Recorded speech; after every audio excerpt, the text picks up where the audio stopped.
বলছি, তুমি এই মুহূর্তে যাদের জন্য কান্না করছো না, আসল ঘটনা শোনার পরে তাদের মুখেই তুমি থুতু মারো। কেন? কি করেছে আমার ফ্যামিলি? কি করেছে? আজ বাদে কাল তোমার যেমন বিয়ে ছিল, ঠিক 3 বছর আগে আমার বোনেরও আজ বাদে কাল বিয়ে ছিল। বিয়ের আগের দিন আমার বোনকে না কোথাও খুঁজে পাওয়া যাচ্ছিল না, কোথায় যেন হারিয়ে গেছে। সেদিন ঝড় বৃষ্টি ছিল, আমার বোনকে কোথাও খুঁজে পাওয়া যাচ্ছিল না।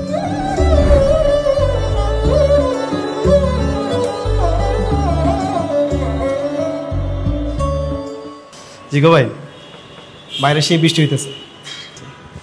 এই বৃষ্টির ভিতরে যদি একটা মাল পাইতাম রে ভাই, খেলাটাও জমতো, আসরটাও জমতো। হ্যাঁ ভাই, ভাই খালা খালু তো বাসায় নেই, বাসা পুরো ফাঁকা। চলেন না বাইরে গিয়ে একটা কলগাল নিয়ে। কতটা খারাপ কষ্ট নাই, কিন্তু যে রাত হয়েছে এর মধ্যে যে বৃষ্টি, আবার কলগাল পাওয়া এত রাতে ফোটা ফ্রেন্ড ফোটা।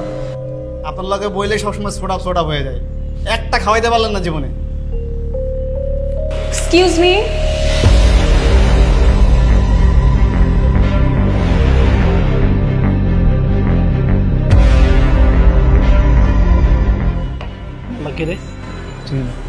আপনারা আমাকে চিনবেন না, আমার একটা হেল্প করতে পারবেন?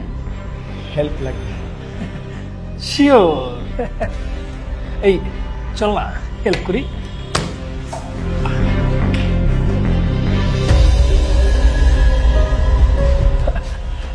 বলুন না আপনার জন্য কি হেল্প করতে পারে।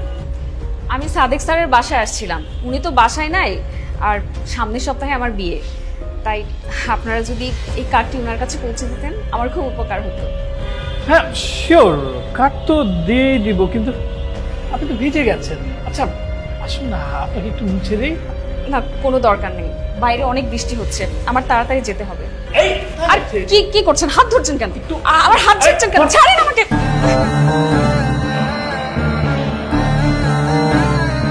বাবা বাবা আমাদের মাফ করো প্লিজ। বাবা কি করতে যে কি করে ফেল কিছুই বুঝতে পারলাম না। বাবা প্লিজ আমাদের বাঁচাও, আমাদের ক্ষমা করো বাবা, আমাদের ক্ষমা করো।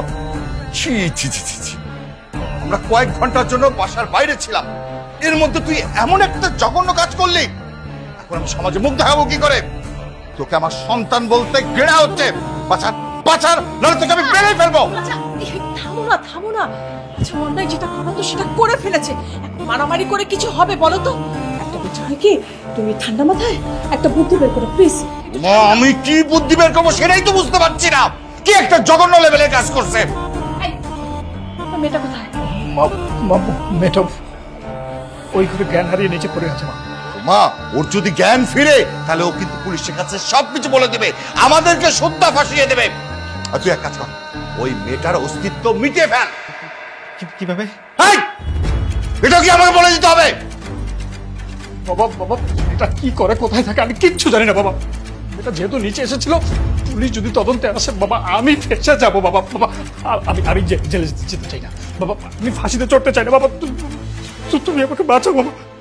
তুমি একটা কাজ করো, তুমি আমাকে দেশের বাইরে পাঠিয়ে দাও, আমি এইখানে থাকতে চাই না। যদি আমি এইখানে থাকি আমি ফেঁসে যাবো বাবা, আমি ফেঁসে যাবো। একদম ঠিক কথা বলেছে, ওকে যত দ্রুত সম্ভব দেশের বাইরে পাঠিয়ে দাও। আর শোন, তুই কিন্তু বিদেশে গেলে 10 বছরের মধ্যে দেশে ফিরবি না, মনে থাকে যেন। বিদেশে পাঠাবো? বিদেশে পাঠাতে হলেও তো কয়েকটা দিন সময় দিতে হবে, সেই সময়টা এখন কোথায়? বাবা তুমি যত দ্রুত সম্ভব আমাকে দেশের বাইরে পাঠানোর ব্যবস্থা করো, না হলে আমি দেশে থাকলে আমি ফেঁসে যাবো বাবা, আমি ফেঁসে যাবো। আমি জেলে যাবো বাবা। আমি তোকে যেটা বললাম সেটাই কর, যা।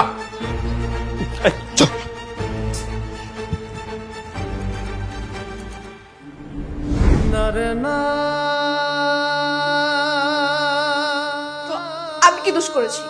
হ্যাঁ, এই সব কিছুর জন্য তুমি আমাকে কেন ইউজ করলা? তোমার না কোনো দোষ নেই, তুমি আমাকে ক্ষমা করে দিও। গত 3 বছর ধরে আমি অনেক খুঁটিনাটি মিলিয়ে আসল রহস্য বের করেছি। তারপর আমি ছদ্মবেশে তোমার সোহেল ভাইয়ের সাথে বন্ধুত্ব করেছি। আমি সব ঘটনা শুনেছি। সেদিন তো মন চাচ্ছিল আমি সোহেল ভাইকে খুন করে মেরে ফেলি, কিন্তু বাকি সবাইকে মারার জন্য আমার একটা জালের প্রয়োজন ছিল, আর সেই জালটাই ছিল তুমি। আমার একটা মাত্র আদরের বোন, আমার একটা মাত্র আদরের বোন। বোনের মৃত্যুতে না আমার না ঘুম হতো না, মাথায় নানা রকম যন্ত্রণা হতো। সেই যন্ত্রণা নিয়ে আমি সবাইকে মেরে ফেলেছি, সবাইকে মেরে ফেলেছি আমি। নাবিলা, তুমি আমাকে ক্ষমা করে দিও। ক্ষমা চাইছো এখন? আমার জীবনটা নরক করে দিয়ে, আমার ফ্যামিলিটাকে ধ্বংস করে দিয়ে এখন তুমি ক্ষমা চাইছো? আমার ফ্যামিলি যদি অপরাধ করে থাকে তাহলে সেটা শাস্তি দেওয়ার জন্য আইন ছিল, তুমি কেন করেছো? আমার জীবনটা পুরো শেষ করে দিয়েছো। তোমার আর বেঁচে থাকার কোনো অধিকার নেই।